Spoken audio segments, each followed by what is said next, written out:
es difícil. Quiero contarles algo.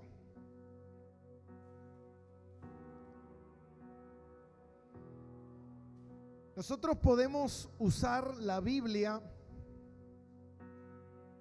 para contradecir la Biblia. ¿Está acá conmigo? Yo puedo usar la Biblia para contradecir la Biblia.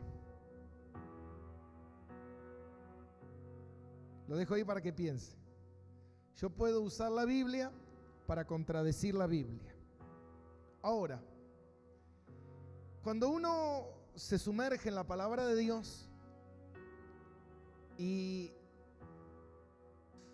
empieza uno a tomar la Biblia como la autoridad que es y que corresponde,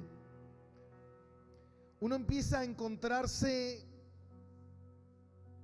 con situaciones que nos confrontan. La palabra nos confronta.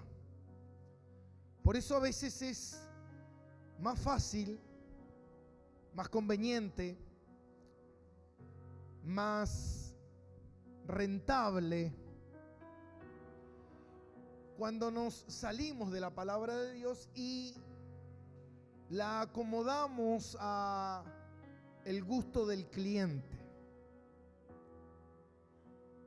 El otro día escuchaba un mensaje del pastor Chuy Olivares que justamente se llama eso, ¿no? El Evangelio a la carta, creo que se llama. Y muchas veces la gente prefiere escuchar un evangelio, una doctrina que sea más conveniente a mi estilo de vida, que refleje mi ideología, mis emociones, mis sentimientos. Pero eso está lejos de la verdad de Dios. Y si uno quiere andar en la verdad, Jesús dijo, mi palabra es verdad. Y el que me ama, la guarda. Y Jesús dijo que debemos meditar en la palabra. Debemos escudriñar las Escrituras. Entonces, si yo realmente amo al Señor, yo quiero tener la palabra de Dios como mi libro de cabecera, como el manual de vida, donde yo voy a conocer el carácter de Dios. Y yo me he dado cuenta a lo largo de los años qué falta de Biblia hace, o qué falta de Biblia hay dentro de las iglesias. Muchas veces me toca compartir la palabra en diferentes lugares y puedo ver la falta de Biblia, la falta de palabra de verdad que hay. Y muchas veces me pregunto y digo, ¿y a base de qué será eso? Y yo recuerdo que yo cuando crecí en el Evangelio, crecíamos en base a lo que la gente decía, en base a lo que los predicadores explicaban, y uno lo iba tomando. Pero me acuerdo que en un momento, en mi intimidad, en oración con Dios, Dios me habló fuertemente en mi corazón de la palabra, y que yo debía apegarme a la palabra si quería verdaderamente hacer su voluntad.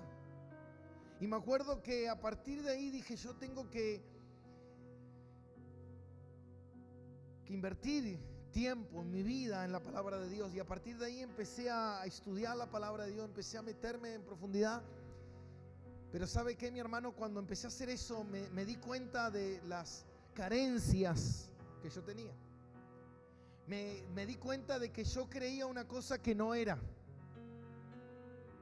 Me di cuenta de que creía que era maduro cuando no lo era.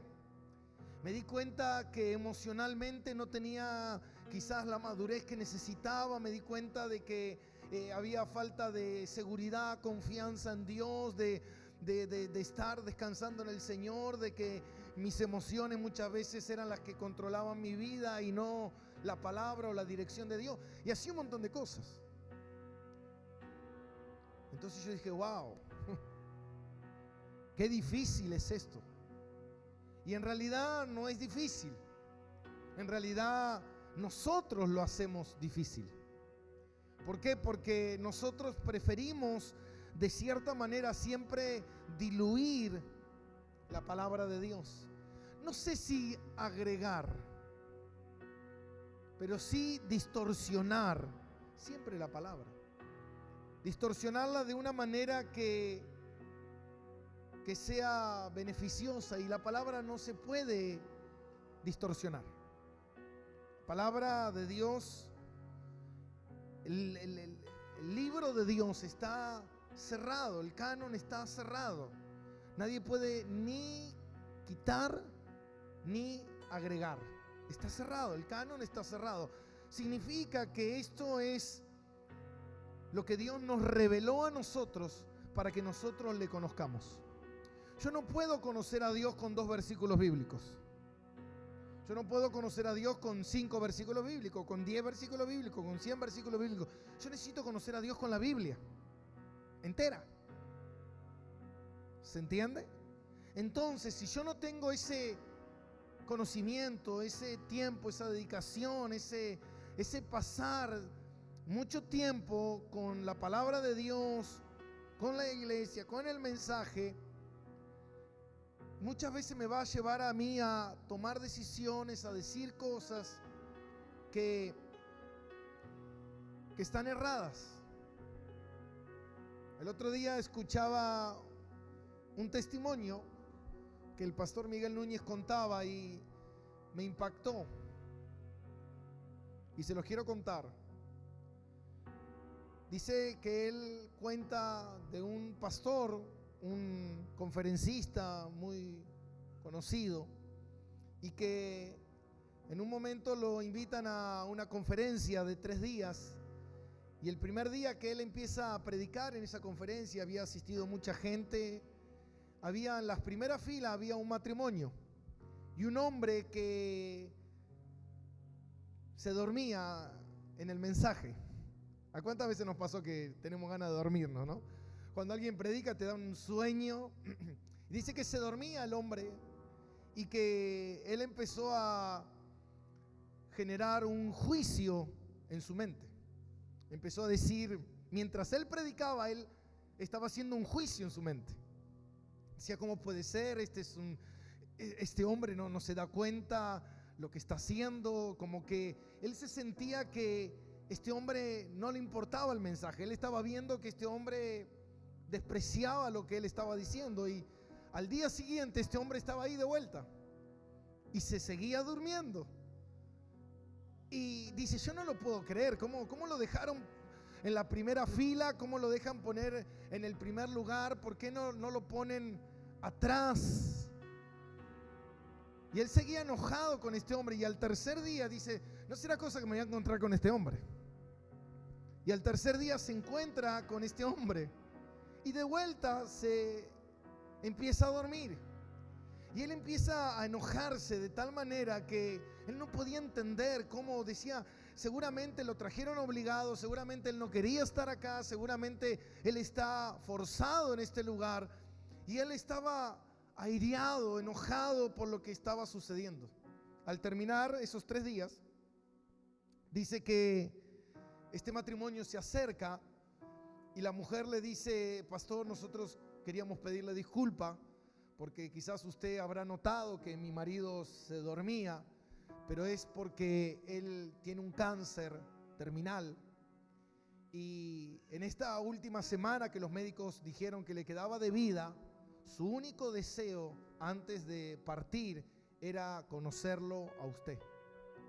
Y en el hospital lo medicaron tanto para que él pudiera salir y asistir a estos 3 días, que era tan fuerte la medicina, la morfina que le estaban dando, que lo hacía dormir. Imagínese cómo se sintió este predicador. Imagínese cómo se sintió este hombre. Fue tal la conmoción que te das cuenta que no importa los años que nosotros tengamos en el camino de Dios, somos fácilmente personas que juzgamos, que cuestionamos, que sacamos de contexto, que hablamos, que criticamos, y yo me considero así. Todos creo que somos así, de cierta manera. Muchas veces nos apresuramos en los juicios.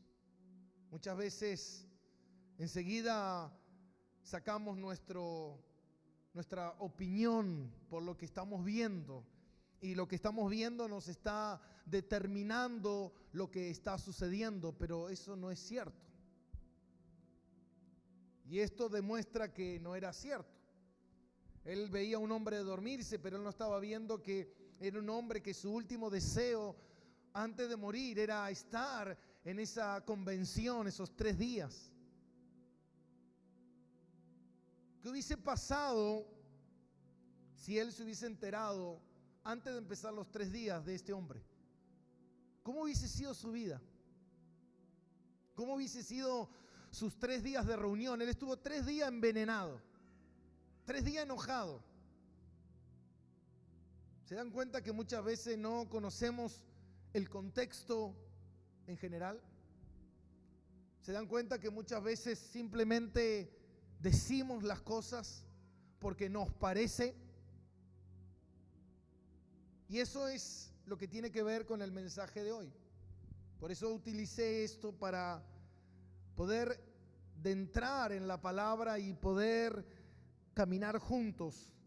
Y yo lo titulé Resolviendo conflictos bajo la dirección del Espíritu Santo. ¿Cuántos tenemos conflictos? Todos, todo el tiempo. Tenés conflicto en la calle, tenés conflicto en tu casa, tenés conflicto en tu trabajo, tenés conflicto en la iglesia, tenés conflictos ahí siempre. Es algo de la vida. Uno puede ver una cosa y otros pueden ver otra cosa. A uno le parece, amén. Muchos habrán llegado a la iglesia y vieron que se pintó, vieron que está pintada. Y el color de afuera medio, wow. A algunos le gustó, todavía no está terminado, falta, todavía espere. Pero a otros no le gustó. ¿Se da cuenta, mi hermano? Unos dicen que sí, otros dicen que no, unos dicen blanco, otros dicen negro, unos dicen celeste, otros dicen verde. Así somos distintos. Amén. ¿Somos distintos o no somos distintos? Ahora, el desafío es cómo ser distintos, pero empujar para el mismo lado. Eso es lo difícil. Por eso los matrimonios se destruyen. Por eso las familias se destruyen. ¿Por qué? Porque si no nos damos cuenta que somos diferentes, unos con el otro, todos, acá no hay nadie igual a nadie. Pero ¿sabe qué, mi hermano? Nosotros creemos que la mejor manera de que las cosas funcionen es que si todos piensan como yo. Si todos piensan como yo, si todos son como yo, si mi esposa es como yo, que ella ame al fútbol, que juegue a la pelota, que suelde conmigo, que agarre la pala, la masa, que desarme ahí el auto, se llene de grasa, seremos felices. Pero ese pastor anda así con sus uñas, ay, no me voy a romper la uña.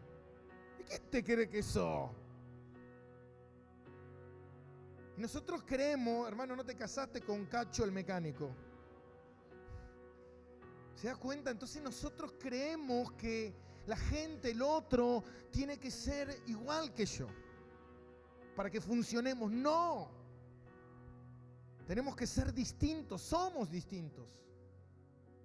Pero tenemos que aprender a convivir, a respetarnos, a amarnos y a resolver conflictos a la manera de Dios. Porque hay una sola persona aquí que tiene razón. Una sola. El único que tiene razón aquí soy yo.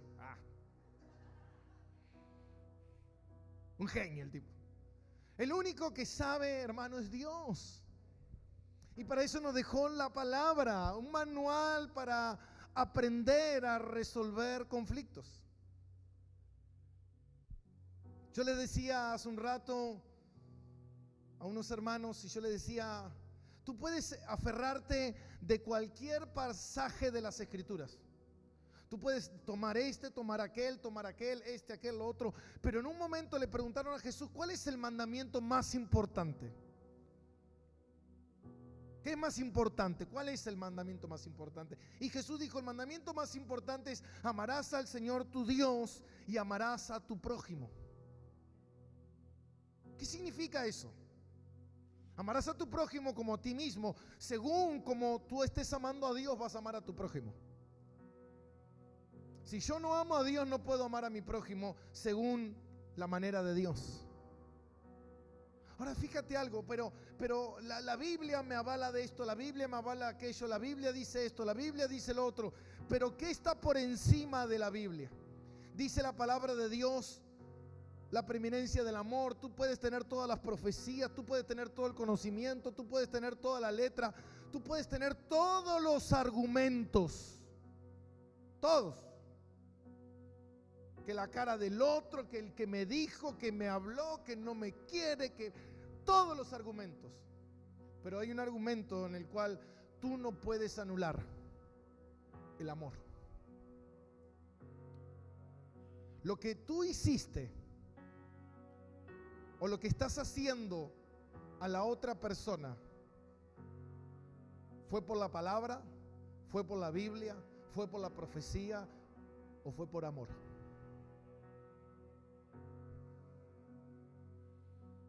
Wow. No, lo que pasa es que yo estoy criticando al hermano. Lo que tú hiciste está basado en amor.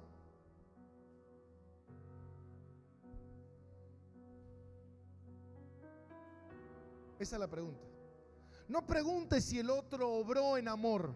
Pregúntate a ti mismo si lo que estás haciendo está basado en el amor. Porque el amor no hace nada indebido. El amor no hace nada para destruir la reputación, la imagen de la otra persona.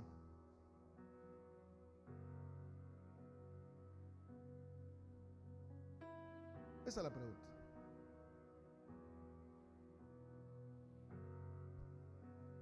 Cuando yo reto a mi hijo, no lo reto por bronca, lo reto por amor. Ahora, cuando mi hijo me pega una piña, me dice, papá, te la pegué por amor. No. ¿Con qué intención nosotros estamos haciendo las cosas? Y esa es la manera, creo que, más fácil de resolver las cosas. Si tú vas a hacer algo, lo que vas a hacer, ¿va a lastimar a tu hermano o no? Si va a lastimar a tu hermano, dice la Biblia, no lo hagas. Si vas a comer carne y eso le duele a tu hermano, no lo hagas. Yo siempre digo aquí lo mismo en la iglesia. Si usted va a hacer algo que va a afectar a su hermano, pero a mí me ofendieron, a mí me maltrataron, no, pero estás obrando de cierta manera que lastima al otro. Estás obrando sin amor. Cuando estás hablando de alguien, estás hablando porque estoy hablando porque quiero que todo el mundo se entere. Pero estoy en amor. No es amor eso. Amén, iglesia.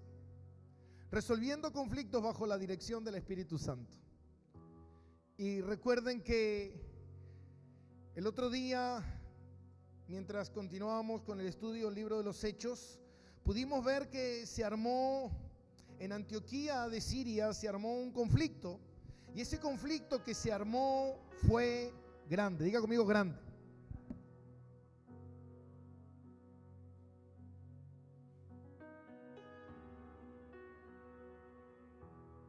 fue un conflicto grande que se armó en esa iglesia. ¿Por qué? Porque había unos hermanos que estaban distorsionando el evangelio. ¿Por qué? Porque ellos querían agregarle al evangelio de la gracia cosas que el Señor no había mandado. Ellos decían que para ser salvo había que ser circuncidado, había que convertirse al judaísmo para ser salvo. Y la palabra de Dios dice que la salvación viene por gracia para que nadie se gloríe. No es por medio de obras, sino por medio de la gracia. Entonces estas personas, estos hermanos, motivados ¿por qué? ¿Qué es lo que los motivaba a ellos? ¿Qué los motivaba? Los motivaba un deseo errado, un deseo equivocado, un deseo malicioso, un deseo egoísta de hacer cosas no por el bien del otro, sino para enorgullecerse o sentirse superior a las demás personas. Entonces, cuando llega Pablo y Bernabé a Antioquía de Siria, hay un gran debate. Entonces ellos dicen, bueno, ¿cómo se resuelve esto? Porque Pablo y Bernabé, ellos decían que la salvación es por gracia, solamente por gracia, solo gracia. Y ellos decían, no, la salvación es por medio de las obras también. Entonces ellos dicen, bueno, ¿cómo se resuelve esto? ¿Usted cree que los problemas se resuelven? Sí. La mejor manera es, bueno, los que creen que la salvación es por medio de la circuncisión se van para este lado, y los que creen que la salvación es por medio de la gracia se van para este lado. No, no es así. No funciona de esa manera. Y yo lo puedo ver muchas veces en las redes sociales, cómo la gente tira de un lado y tiran del otro, y a ver quién tira más fuerte, a ver quién tiene más fuerza, a ver quién tira más fuerte la soga. Hermano, esto no se trata de competir. Acá nadie está compitiendo con nadie. Ese es el error. Caemos en ese descrédito delante de Dios. Entonces fíjate que lo que dicen es que llegan a un acuerdo. Dice en Hechos capítulo 15, versículo 5.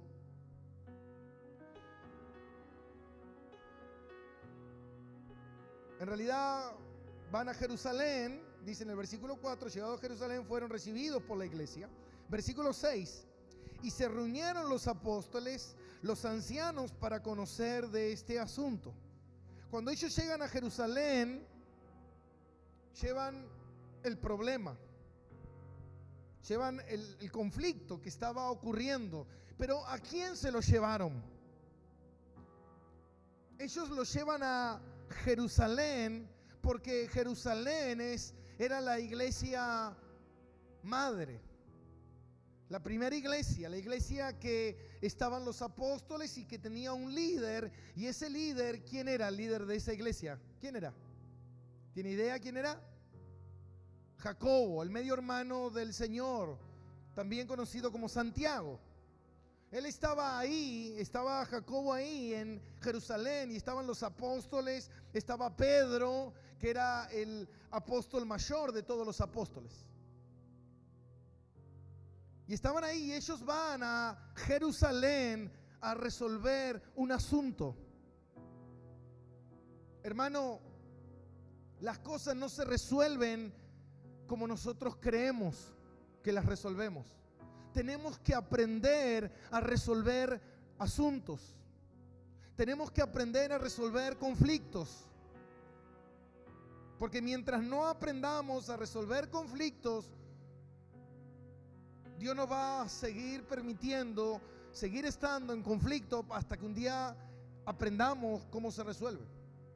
Entonces fíjate que la palabra de Dios lo que dice, que todo lo que fue escrito es para nuestra enseñanza.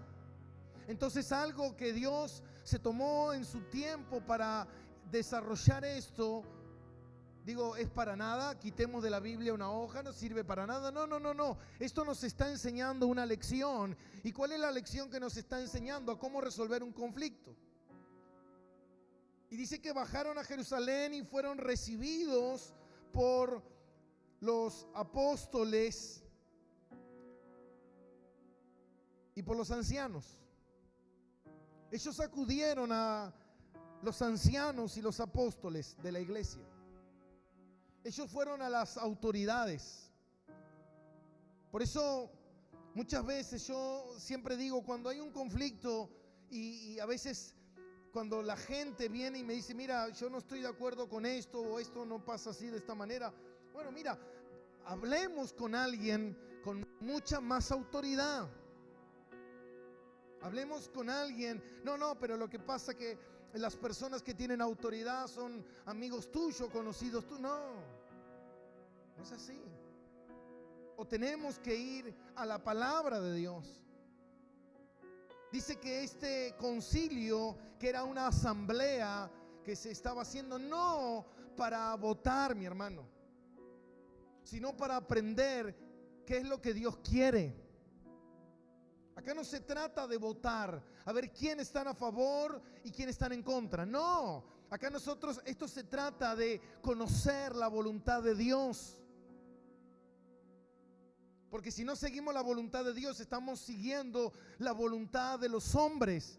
Y puede hacer que la voluntad del hombre pueda parecer bien intencionada, pueda tener buenas intenciones, pero no es la voluntad de Dios. ¿Se entiende? Porque dice que estos hermanos que habían subido y ellos enseñaban que había que circuncidarse, dice que eran creyentes. No eran diabólicos, eran creyentes, pero estaban mal direccionados.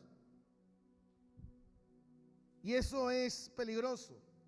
Hoy en día, dentro de las iglesias, los conflictos se resuelven según el criterio de la gente.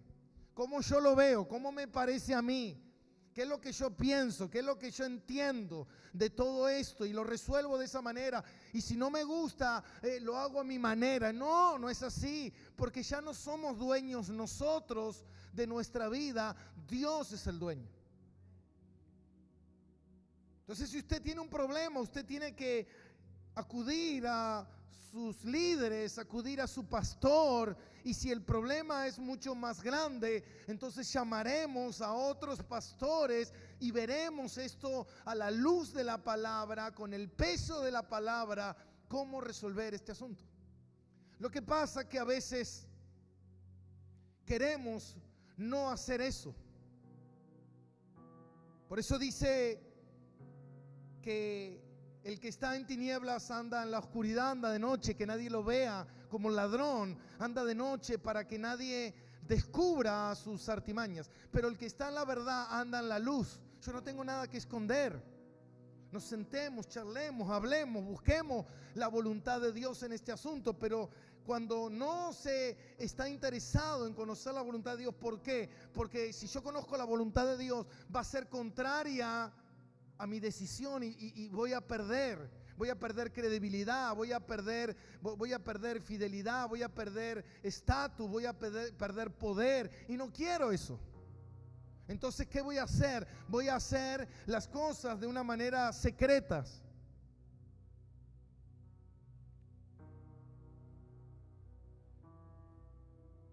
A mí me gusta cuando la gente viene y me dice, pastor, yo me voy de la iglesia. Algunos te dicen que se van y otros ni te avisan. Imagínense si eso es así. No, pero me fui porque es mi deseo. No funciona así, no es así. Bueno, pero me voy porque por cuestiones personales. ¿Cuáles son esas cuestiones personales? Y nadie te dice. Y bueno, llevemos esto a resolver de una manera correcta, pero la gente no quiere lo correcto. No quiere lo correcto. Y ese es el problema, mi hermano. Amén. Entonces fíjate que dice la palabra, y dice que lo recibieron los apóstoles para conocer este asunto. Versículo 7, y después de muchas discusiones, cada uno ponía su opinión, Pedro, diga conmigo, Pedro se levantó y dijo. Ahora mira cómo las cosas obraron en qué, en orden. ¿Cómo tienen que obrar las cosas de Dios? En orden. Dios no es un Dios de desorden. Dios es un Dios de orden. Y dice que Pedro se levantó y dijo: varones hermanos, vosotros sabéis como ya hace algún tiempo que Dios escogió que los gentiles oyesen por mi boca la palabra del evangelio y creyesen. Y Dios, que conoce los corazones, le dio testimonio dándoles el Espíritu Santo, lo mismo que a nosotros. Fíjate lo que dice Pedro. Pedro empieza a exponer lo que él sabe con respecto a los gentiles. ¿Por qué? Porque fíjate que el problema que estaba ocurriendo aquí era dos bandos. ¿Está acá conmigo? Judíos y gentiles. Antes eran judíos solo, ahora el reino estaba creciendo, el reino de Dios está creciendo, Dios está expandiendo su gracia, y en esa gracia que Dios está expandiendo, dice que en ese momento empezaron a convertirse los gentiles y los judíos, estos judíos no estaban mucho de acuerdo, porque había un rechazo. Ahora la pregunta es, ¿está bien eso? No, no está bien, porque eso no obra en el amor de Dios. Entonces Pedro empieza a hablar y a decirle que él fue escogido para llevar el evangelio. ¿Se acuerdan que fue el primero que les predicó? Fue él que le predicó a Cornelio, el centurión, y a su familia. Y dice, Dios le dio el Espíritu Santo de la misma manera que nosotros. Significa que aquellos son iguales a nosotros. Fíjate el problema que había dentro de la iglesia. Personas distintas que tenían que convivir juntas. Eso pasa dentro de las iglesias muy a menudo, hermano. Es como que enseguida se hacen dos bandos y cuando el otro bando empieza a sentirse fuerte, dice, bueno, listo, ya no estamos más de acuerdo, hacemos la nuestra. Así no es el reino de Dios. No es así. Amén. No funciona de esa manera. El reino no obra de esa manera. Dios es un Dios de orden. Entonces dice Pedro que les dio el Espíritu Santo para testimonio. Y dice, ninguna diferencia hizo entre nosotros y ellos, purificando por la fe sus corazones. Ahora dice, mire lo que dice Pedro, ahora pues, ¿por qué tentáis a Dios poniendo sobre la cerviz de los discípulos un yugo que ni vuestros padres ni nosotros hemos podido llevar? Pedro les está diciendo que el problema son los métodos del hombre. ¿Por qué le ponen este peso a la gente que Jesús no nos mandó a hacerlo?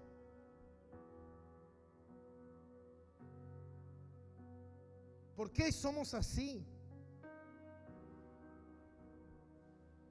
Mira, hermano, yo cuando escucho a alguien decir, mira, no te congregues allá, no te congregues ahí, por tal motivo, es terrible, es peligrosísimo. Yo digo, wow,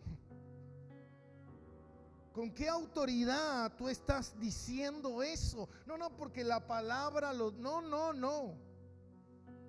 Tú tienes que recordar que dijo Gamaliel. Gamaliel dijo, si esto es de Dios, nadie lo va a poder destruir. Ahora digo, ¿quién soy yo para querer destruir? ¿Quién soy yo? Pero eso ocurre y ocurre muy a menudo y está ocurriendo aquí en la iglesia. Entonces Pedro dice, ¿por qué le ponen este peso a la gente? Ellos le estaban obligando a la gente a hacer algo que Dios no lo mandaba. Como muchas veces nos sucede que tú vas a una iglesia y que si tú quieres ser parte de esa iglesia, tú no puedes usar pantalón, porque la doctrina de la iglesia es de la iglesia, la doctrina, pero no es de Dios. Y si Dios es el Dios de la iglesia, o tú vas a una iglesia y si no usas mantilla, no puedes estar en la iglesia, o si te tiñes el pelo, no puedes estar en la iglesia, o si tienes un televisor, está mal. Entonces empezamos a ponerle cargas a la gente que Dios no nos mandó a ponerle. Cuando le sembramos duda a la gente en el corazón, cuando le empezamos a decir a la gente, mira esto, mira lo otro, ten cuidado, porque te puede pasar esto, tú no vas a crecer, no te dejan crecer, tú tienes que salir. ¿Sabe lo que estamos diciendo, hermano? Eso es una manipulación. Yo no estoy cuidando el amor y la grey de Dios.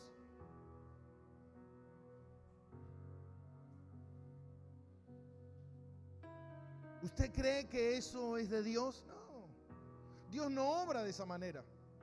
Mucha gente a veces me dice, pastor, lo que pasa es que usted no deja crecer a nadie, o usted no hace crecer a nadie. Gloria a Dios, porque yo no puedo hacer crecer a nadie. Yo no soy el que da el crecimiento. La Biblia le dice, Pablo plantó, Apolo regó y el crecimiento lo dio el Señor. Yo no soy quien para hacer crecer a nadie. Si Dios quiere hacer crecer a alguien, o Dios quiere usar a alguien para una tarea, no hay nada que se lo impida a Dios. Pero cuando veo gente que dice, no, lo que pasa que, pastor, usted no deja que la gente participe. No, mi hermano, eso es una tarea de Dios. Y si hay un área que está ausente, se ora a Dios, y si Dios nos revela que hay una persona indicada para esa área, se pondrá. Y si no, no. Pero no se puede poner simplemente porque la gente tiene que estar involucrada en algo de la iglesia, porque ese es el error que comete la iglesia. Ese es el error que cometemos, que creemos que porque simplemente venimos a la iglesia. Por eso dice Pedro, Dios me escogió a mí para hacer esta tarea. La pregunta es, ¿Dios te escogió para hacer lo que estás haciendo? ¿Quién puede dar crédito de eso? Si tu propio pastor no da crédito de que Dios te está usando en esa área, ¿quién puede dar crédito, hermano? ¿Se da cuenta? ¿Quién puede dar crédito? Es como que yo quiera pasar por encima las maneras o los procedimientos que Dios tiene de hacer las cosas, de apurar los tiempos, de que la ansiedad muchas veces me está ganando y yo quiero que las cosas ocurran, pero no es así. Yo tengo que aprender a confiar en Dios, yo tengo que aprender a descansar en Dios. Muchas veces me dicen, pastor, lo que el otro día una hermana me decía, pastor, la gente se está yendo de la iglesia. ¿Y qué quieres que haga? Si la gente no es mía, es de Dios. Es de Dios. Si Dios lo permite, por algo será. Será por algo que Dios lo permita. No lo podemos saber ahora, el tiempo lo dirá. ¿Se entiende?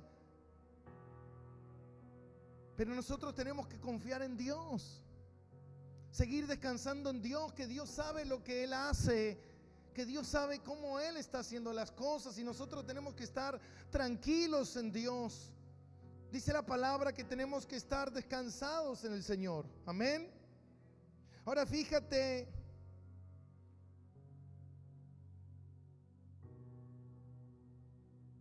Dice en el versículo 11: y antes creemos que por la gracia del Señor Jesús seremos salvos, de igual modo ellos. Versículo 12: entonces toda la multitud, ¿qué hizo?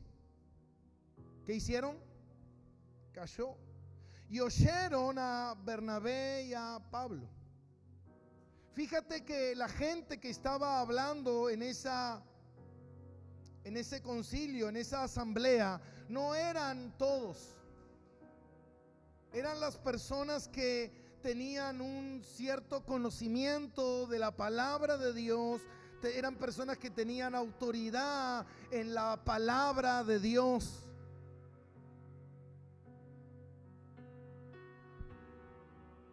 ¿Se da cuenta, mi hermano?